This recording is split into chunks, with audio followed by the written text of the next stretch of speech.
Histoire le singe, le serpent et le lion.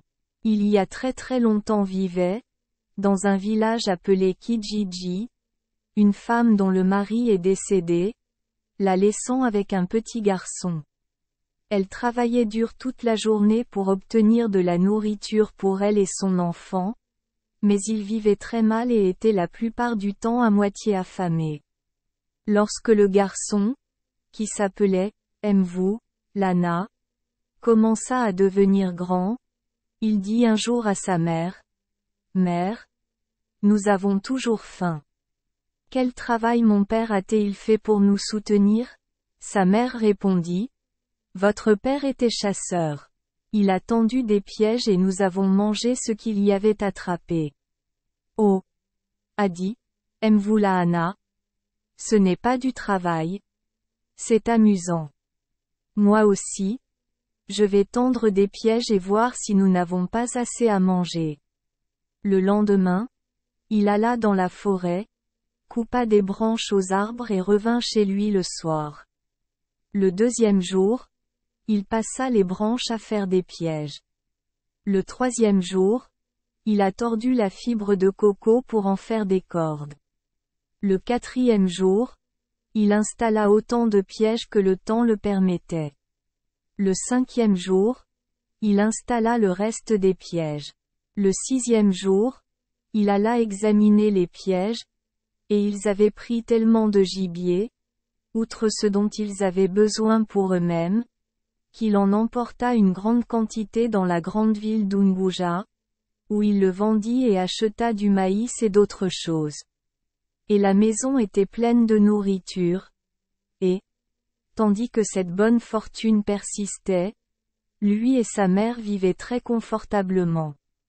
Mais au bout d'un moment, lorsqu'il se rendit à ses pièges, il n'y trouva plus rien jour après jour. Un matin, cependant, il découvrit qu'un singe avait été pris dans l'un des pièges, et il était sur le point de le tuer, lorsqu'il dit, « Fils d'Adam, je suis accent aigu, le singe, ne me tuez pas. Sortez-moi de ce piège et laissez-moi partir. Sauve-moi de la pluie, afin que je puisse un jour venir te sauver du soleil. » Alors, Mvu Lana l'a sorti du piège et l'a laissé partir. Lorsque Nini eut grimpé dans un arbre, il s'assit sur une branche et dit au jeune, « Pour votre gentillesse, je vais vous donner un conseil. Croyez-moi, les hommes sont tous mauvais. Ne faites jamais du bien à un homme. Si vous le faites, il vous fera du mal à la première occasion. » Le deuxième jour, Mvu Lana trouva un serpent dans le même piège. Il se dirigea vers le village pour donner l'alarme, mais le serpent cria, « Reviens, fils d'Adam. N'appelez pas les gens du village pour qu'ils viennent me tuer. Je suis Nioka, le serpent. Laissez-moi sortir de ce piège, je vous en prie. Sauve-moi de la pluie aujourd'hui, afin que je puisse te sauver du soleil demain, si tu as besoin d'aide. » Alors le jeune l'a laissé partir, et tandis qu'il partait, il dit, « Je vous rendrai votre bonté si je le peux, mais ne faites confiance à personne.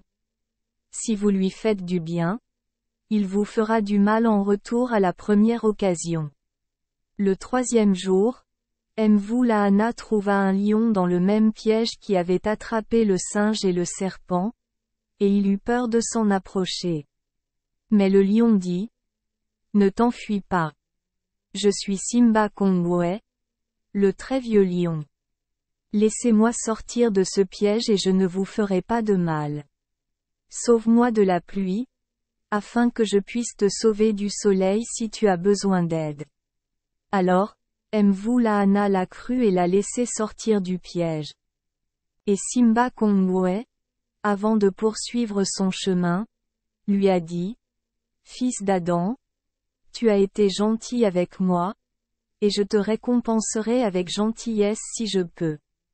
Mais ne faites jamais de bien à un homme, sinon il vous rendra la pareille. » Le lendemain, un homme fut pris dans le même piège, et lorsque le jeune homme le relâcha, il lui assura à plusieurs reprises qu'il n'oublierait jamais le service qu'il lui avait rendu en lui rendant sa liberté et en lui sauvant la vie. Eh bien, il semblait qu'il avait attrapé tout le gibier qu'on pouvait attraper dans des pièges, et Mvulana et sa mère avaient faim tous les jours, sans rien pour les satisfaire, comme avant.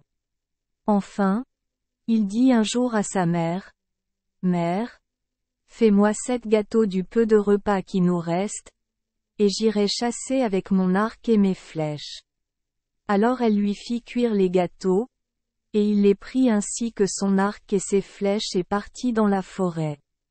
Le jeune homme marchait et marchait, mais ne voyait aucun gibier, et finalement il s'aperçut qu'il s'était égaré et qu'il avait mangé tous ses gâteaux sauf un.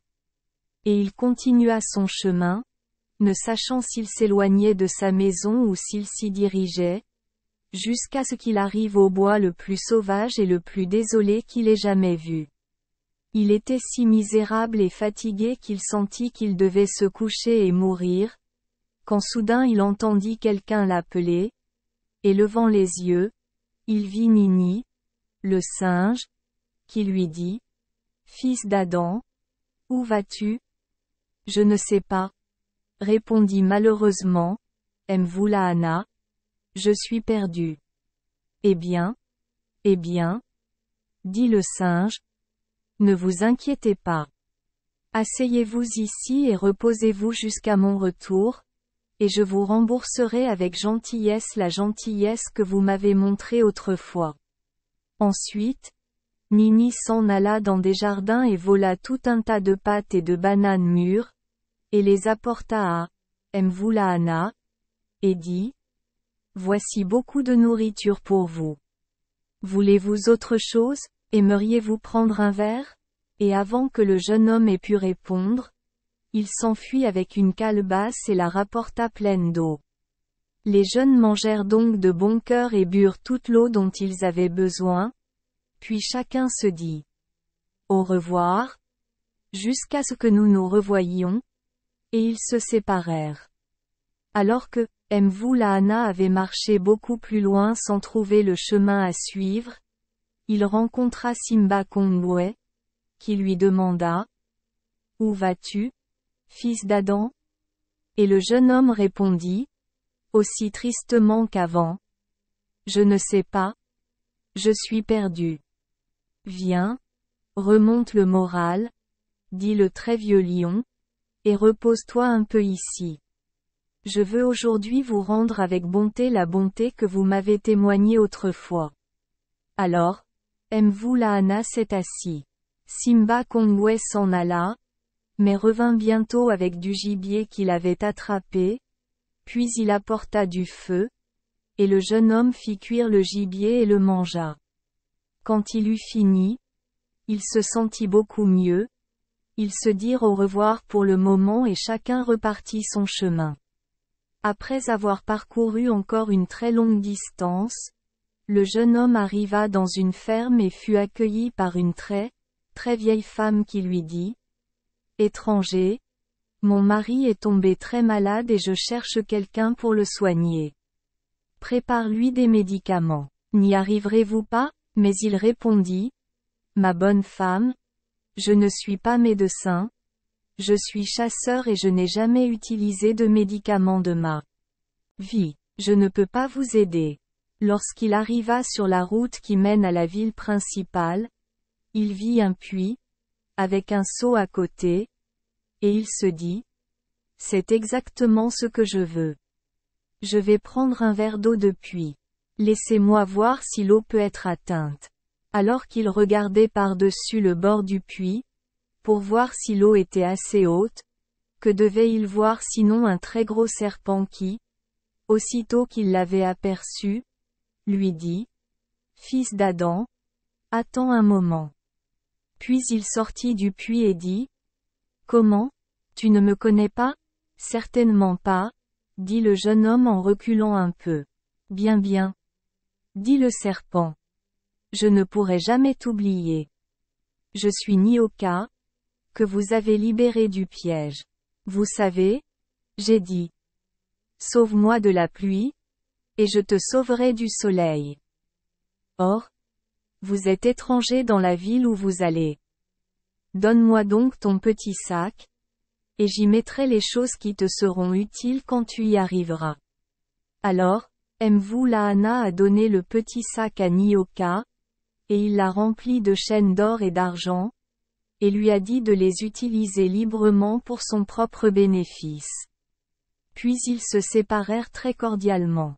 Lorsque le jeune homme arriva en ville, le premier homme qu'il rencontra fut celui qu'il avait libéré du piège, qui l'invita à rentrer chez lui avec lui, ce qu'il fit, et la femme de l'homme lui prépara le souper.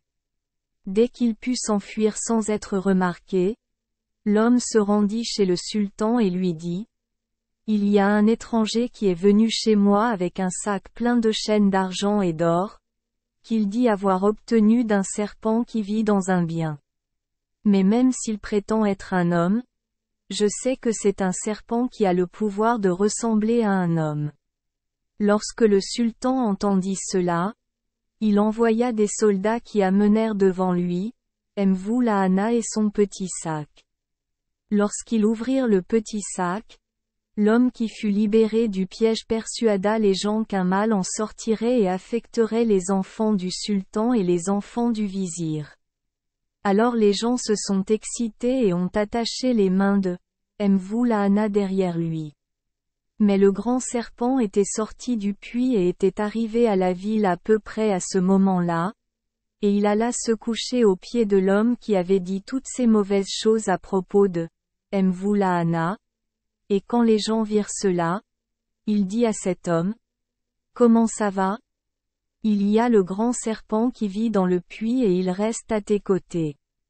Dis-lui de s'en aller. » Mais Nyoka ne bougeait pas. Ils délivrèrent donc les mains du jeune homme et essayèrent par tous les moyens de se faire pardonner de l'avoir soupçonné d'être un sorcier. Alors le sultan lui demanda, « Pourquoi cet homme devrait-il t'inviter chez lui et ensuite dire du mal de toi ?»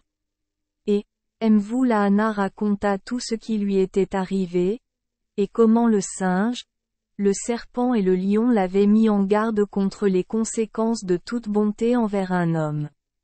Et le sultan dit, « Même si les hommes sont souvent ingrats, ils ne le sont pas toujours. Seulement les mauvais. Quant à cet homme, il mérite d'être mis dans un sac et noyé dans la mer.